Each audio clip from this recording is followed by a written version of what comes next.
have you ever finally had a moment to rest and instead of feeling relaxed, you felt awful? You felt on edge? Have you ever sat down after a long day only to feel restless, unsettled, or oddly uncomfortable when you're trying to take a break? And have you ever wondered why calm, the very thing that you say you want, doesn't actually feel calming at all in your body? If any of those questions landed, you're not alone and you're not doing anything wrong, actually. For many nervous systems, calm doesn't actually feel calming at all. It feels unfamiliar. And here's the thing that I learned when I was training as a rapid transformational therapy practitioner. RTT, rapid transformational therapy, is a type of hypnotherapy. And I trained for that underneath Marissa Peer in 2021. And she loved to teach us rules of the mind. And one of the rules is that our mind and our body will always yield to what's familiar versus what is unfamiliar. So even if what is familiar is not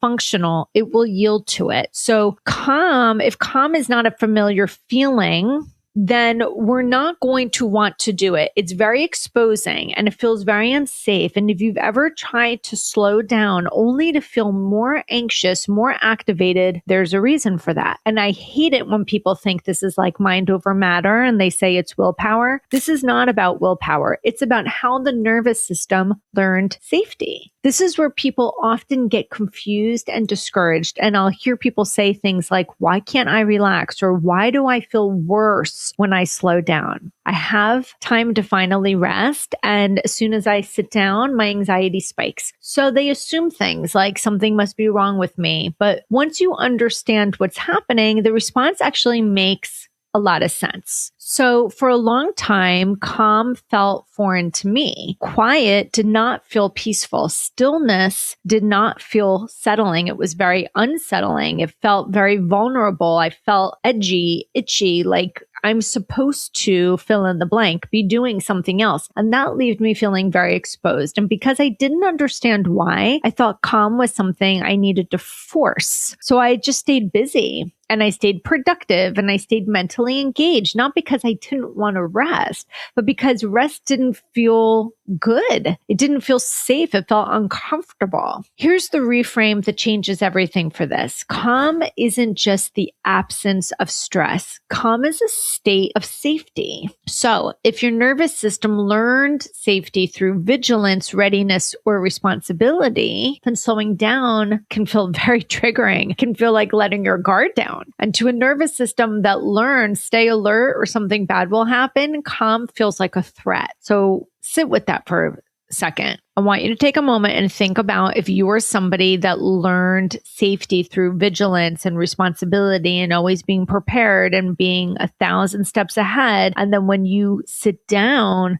calm feels uncomfortable. That discomfort is like a threat to our body. And this is how it often shows up. Feeling uneasy when there's nothing to do or nothing planned. Reaching for your phone the moment things get quiet. Guilty, by the way. Feeling more regulated during a crisis than downtime. Now, guys, that was me for sure. 20s, 30s, even into my 40s. My ability to be regulated in a crisis was like a superpower. And I will say that I still have that ability. We ended up in the ER this summer with my youngest son. He had a biking accident and we were there for 8 hours and I was totally regulated the whole time during this crisis. Like when you've learned how to manage chaos, it's amazing, right? So that can be a superpower of not being able to rest, but it's actually really not a good thing.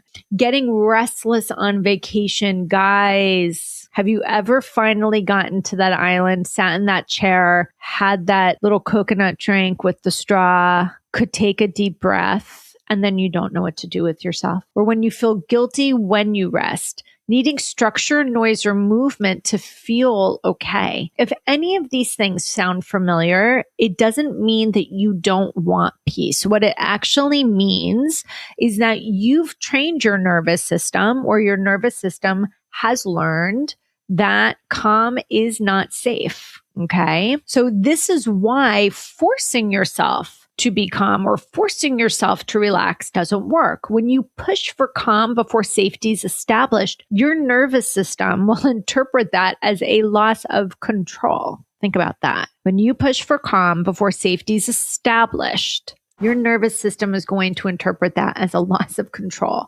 And it responds with more activation, not less. The problem isn't calm. Let me explain this to you. This understanding that calm can feel uncomfortable before it feels calming is a core part of the calm code. The book that I've written called The Calm Code, which is going to come out in 2026, gives you language and context to what I'm talking about.